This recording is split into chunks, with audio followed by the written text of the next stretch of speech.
Good afternoon and welcome back to our Clearing Livestream. And today we have got Perry Knight and Susan Brawl from our Teacher Education. How are you guys doing? Hello. Good afternoon. Very welcome. So really looking forward to speaking with you. So, could you tell us about the variety of courses that are available to study at the School of Teacher Education? Okay, so my name's Perry Knight and I'm Head of Education. So we oversee courses that lead to qualified teacher status, both at primary for the undergraduate, of which Susan has plenty of experience teaching on and leading. Also as well, we offer a undergraduate BA secondary physical education, and that leads to secondary QTS 11 to 16.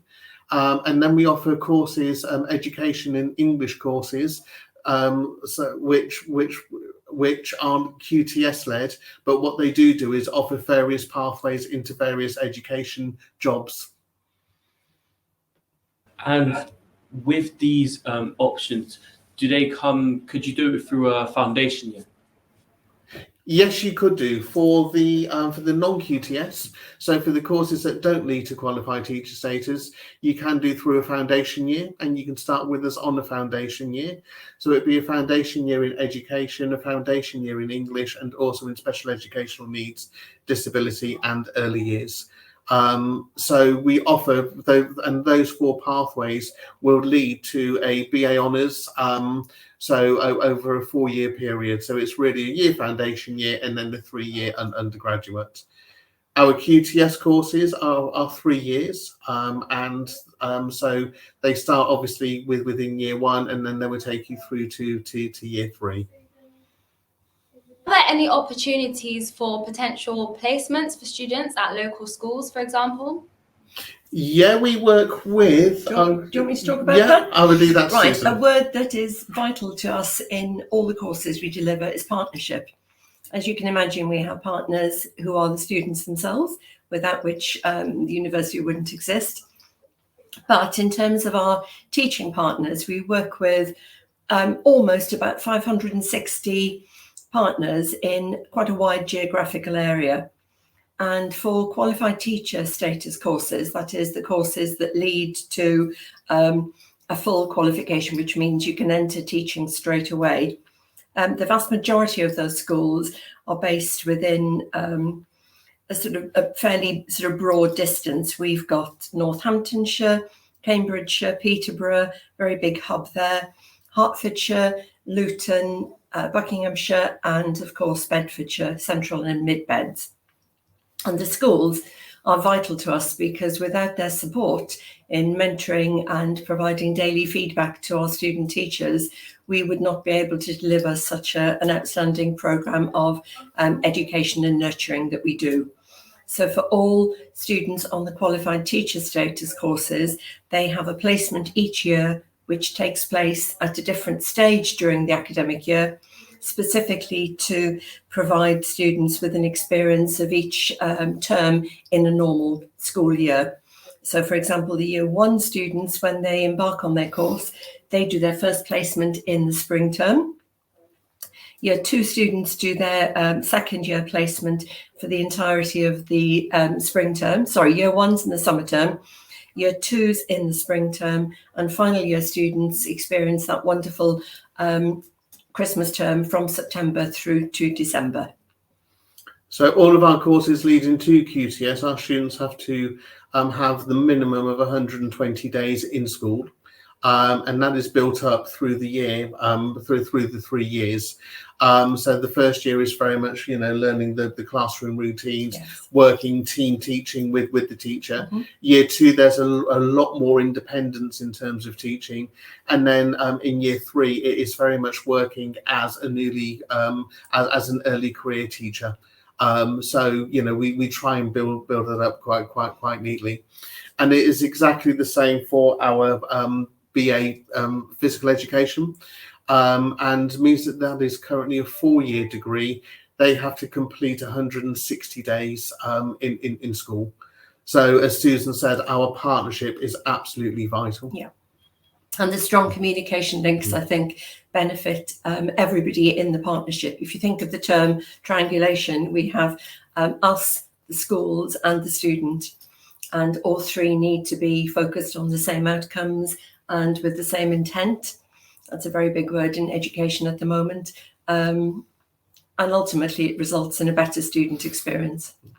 And for those courses that don't lead to QTS, there are also placement units throughout years 2 and year 3 within there, just to ensure that students within those courses really get that education experience, whether that is in schools, working within local authorities, working in residential schools, working in museums, etc., and alternative education as well. Yep. Can I just add in there, Perry, for final year QTS students, there are 2 separate weeks where they go into a school specifically designed to support them in their understanding of foundation subjects and SEND, and that further enriches their experience. So what kind of facilities do you have in your school? Okay, obviously we're a teaching school and an education school, so we have a breadth of facilities. We have specialist science laboratories. We've just made over a £200,000 investment to upgrade our science labs, which are very much built on a secondary science lab, so just to get that experience. We have specialist mathematics and literacy classrooms as well. Both of those lead on to our forest school. We are quite unique as a university because we do have a forest school which is built into outdoor education and forest education across every single course that we actually offer. This year we have just opened a sensory centre. And our sensory centre has got specialist therapy rooms. So for music, for craft therapy, for Lego therapy, also for light and sound therapy as well to support our SEND students. We have a specialist early years classroom. And the early years classroom is very much focused, as you would see, a birth to 5 classroom, of which our students have the opportunity to work, within those rooms. And also as well, we have specialist facilities, both for physical education. Our year 1 in PE, they go off on a trip, on an OAA trip. And they go off and spend a few days camping and doing all sorts of outdoor education type activities, raft building, work on lakes, outdoor cooking, and using those facilities as well, as if they were taking groups of young people, with there. We celebrate students and our schools. So we have our school partners also on site. Yes. So we have literacy days, we have phonics days, we have specialist technicians, who work with us, who create resources as well for us. In addition, in the library, we have a huge range of stock, in terms of textbooks, etc. But we also have a classroom on the top floor of our library, in which students can take out story sacks, whole class resources into their teaching location as well. So in terms of our resources, we're extremely lucky with the resources that we do have. And you mentioned specialism, Perry. I think it's important to not just focus on the resources, but the human resources we have, because all our staff, as across all departments of the university, play to their specialist strengths in terms of subject knowledge and experience, but also harking back to that term partnership, wherever possible to enrich the experience for everyone concerned, we will call upon our partners and invite them to co-deliver or to deliver sessions for our students.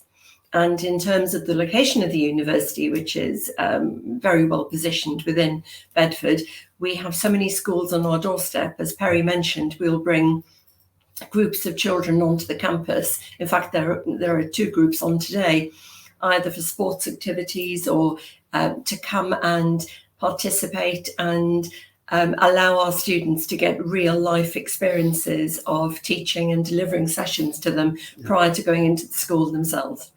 All of the staff across the School of Education all have experience in schools. The majority of us are qualified teachers, so we, so some of us are ex-head teachers, ex-deputy head teachers, senior leaders, heads of department. In addition to that, we also have some outstanding educationalists in the wider education field.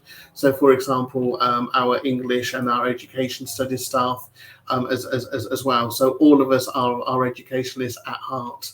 We're a big team, but we're a specialist team. And I think one of the benefits of our courses is that every one of our students will receive that individual care. Absolutely. And also that individual support, particularly through placement and through training to be a teacher.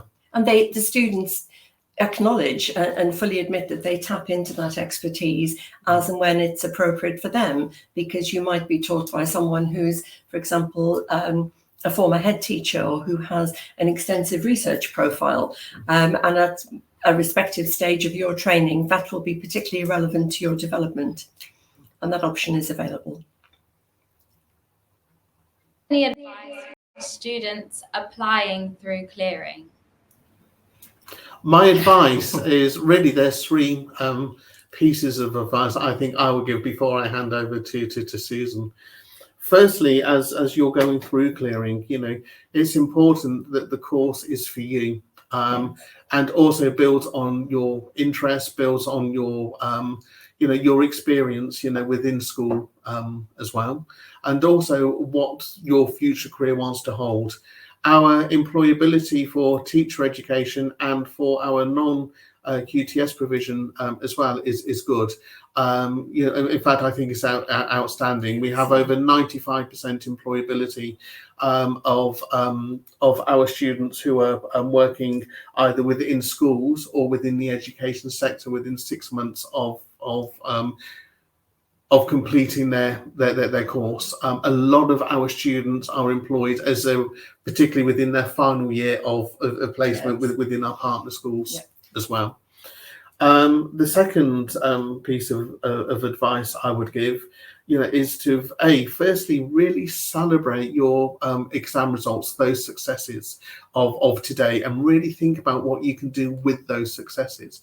Ask questions, and finally, find a university that is going to support you through your academic, but also as well, who's going to support you personally and developmentally as well, which I know at the University of Bedfordshire, all of those three areas that we can certainly offer.